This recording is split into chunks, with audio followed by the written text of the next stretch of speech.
Jess, over to you. Cool. I just need to remember to read and look at the camera. Ah. What makes parenting more difficult? We wanted to find out. Introducing the Parenting Index. 8,000 parents, 16 countries, 8 factors, and one big problem. It doesn't matter where in the world you live, pressure, both inside and out, makes parenting more difficult. So has anybody else really experienced that advice overload?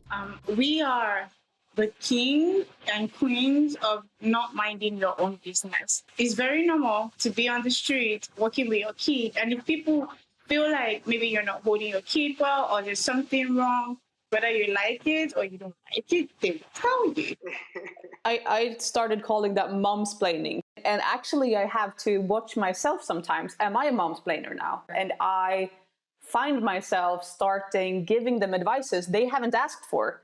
And I'm like, oh, wow, now I'm the momsplainer. I have to stop it. I think also for myself, suddenly appeared a lot of experts who knows everything about babies, you know. And I never met those people in my life, and they're all here now, yeah. I believe that my mom told me everything. But of course, sometimes you have to hear them out. That's the good thing about it.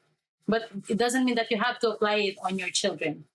I find myself sometimes about to give that unsolicited advice to my younger sisters. Her daughter's crying and you can't stop, you know. Like I'll take her, like Uncle D got it, you know, just talking to her, singing, like. So I show them that I got this, you know, and I get respect for that. My mother-in-law is Chinese. She's not just fine with you, or if she tells you do something and you're like, oh, you give her the listening ear, and she tells you the second time and the third time, and she knows that you have not done it, there will be war. We're gonna have a debate now. Elsie, you share a lot of your family life online, and with sharing, I guess you open yourself up to more of that. Have you found that while you've been online? I've been quite saved from mean things online, I'd say. Newspapers, for example, with the podcast that we had. In like the comments field below, people wrote really mean things. Yeah. My wife and me, we live by ourselves, so it's also good for our parents and our friends who live a little bit far away to see some pictures of our little daughter. And normally the people, they comment really positive things, yeah? But sometimes they started to criticize us and then try to push us down, yeah? Yeah. Don't read the comments. I read the comments, and then what I'll say is, see, I like you to talk to my face, you know? If you can talk from somewhere, then... And when I say that, they disappear because they know I will find you. My kids tell me all the time, like, you need to go make friends, you know, friends your age, you know. But it's hard because you have to connect with people in similar situations. And all of my things are pretty much centered around my kids, which is the way I built my life. But I do get that lonely feel. When I'm very tired, I become emotional. I'd rather to stay home with my kids and play with them.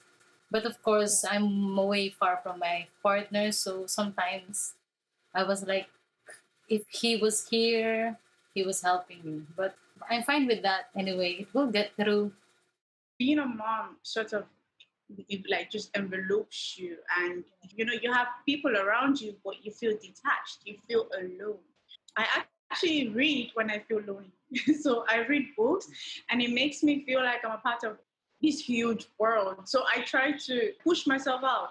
Okay, let's go out, let's go to dance, let's go watch a movie, because I am more than just a mom. I'm more than a wife. I'm also me. I'm super afraid of being lonely. It's my worst thing. So in one way, I mean, Ragnar is always company, but of course, adult conversations, I'll just try to bring him to different things. Like maybe I start a book club. Maybe I start like lesbian moms club in Uppsala. I don't know. Where does it come from? I think we're just the harshest critics of ourselves, and this parent guilt makes it feel 10 times worse. Being a single parent is like, I do worry at nights. Am I doing the right things for them? Because they're missing out on having two parents in the home every day. But you know what? It sounds like, because you've said so much today that makes it sound like you are both mom and dad to them. Oh yeah, my kids, they call me their mother, like a mother father. So I'm cool with it, you know. I am shocked that I don't work without sleep.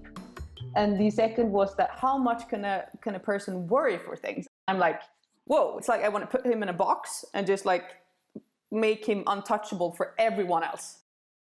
The biggest shock was just how much I feel this love for them. Like it's just way more explosive and like powerful. Yeah. I love it. It's crazy, you know.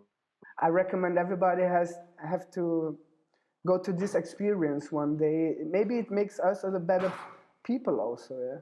I have a husband, but he's in his mind, his main role is provider, and I am caretaker. I'm caregiver. My baby don't even have that. Yes, I It's gonna be like, no, dads know best. We're gonna say parents know best. That's how we should end it on that. It's for you and your baby, you know best. Thank you so much, everyone, for sharing. So to find out more about the impact and the ease of parenting all around the world, join our commitment to make the world an easier place to be a parent. Visit theparentingindex.com for more and to download the full report.